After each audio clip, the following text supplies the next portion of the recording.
വന്നപ്പോൾ ഞാൻ ചോദിച്ചു എങ്ങോട്ട് പോകേണ്ടത്.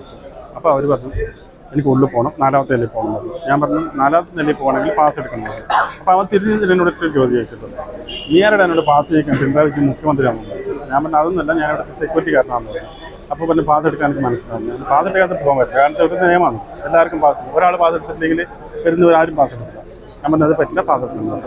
അപ്പോൾ അത് കഴിഞ്ഞപ്പോൾ പറഞ്ഞു കുട്ടിയെ കാണിക്കാൻ പോകുന്നത്. ഞാൻ പറഞ്ഞു കുട്ടീനെ കാണിക്കാൻ പോകുന്നത് നമുക്ക് തടയാൻ പറ്റില്ല. ഞാൻ പറഞ്ഞു ഇപ്പോൾ കുട്ടീനെ കാണിക്കാൻ പറ്റില്ല, അത് നേരെ താഴെ അമ്മയും ബ്ലോക്കിലാണ് പോകുന്നത്. പക്ഷേ ഇപ്പം പോയത് ലിഫ്റ്റിനെടുത്തില്ല. ഞാൻ പറഞ്ഞു വാർഡിൽ പോകണമെങ്കിൽ പാസ് എടുക്കണം. അപ്പോൾ അവൻ ഇന്ന് തെറി പറയുന്നത്. ഞാൻ പറഞ്ഞു മോനെ തെറി പറയരുത്, തെറി പറയുന്നത് നല്ലതല്ല. ഞാൻ അതിങ്ങനെ പറ്റുന്ന തെറി പറയില്ല, അത് നല്ലതല്ല. ചെറിയ അവൻ പെട്ടെന്ന് ഞാൻ തള്ളി കളഞ്ഞു. തള്ളുമ്പോൾ എനിക്ക് കൺട്രോൾ ചെയ്തു, കാരണം നമ്മളൊരു അറ്റാക്കിന് ഏൽക്കുന്നില്ല. നമ്മൾ സാധാരണ ഒന്നും പറയും. അവൻ തള്ളിയപ്പോൾ എനിക്ക് ഇതില്ല. അപ്പോൾ വീണപ്പോൾ ഒരു ക്യാബിനുണ്ട്, ക്യാബിന് കൈയടിച്ച് ഇതായി. ഇതാണ് സംഭവിച്ചത്. വേറെ ജീവിതത്തിൽ സംഭവിച്ചത് 11 10:55 11 മണി രാവിലെ. എങ്ങനെയാണെന്ന് വെച്ചാൽ 8 മണി മുതൽ വൈകുന്നേരം 4 മണി വരെ പാസ് എടുത്ത്.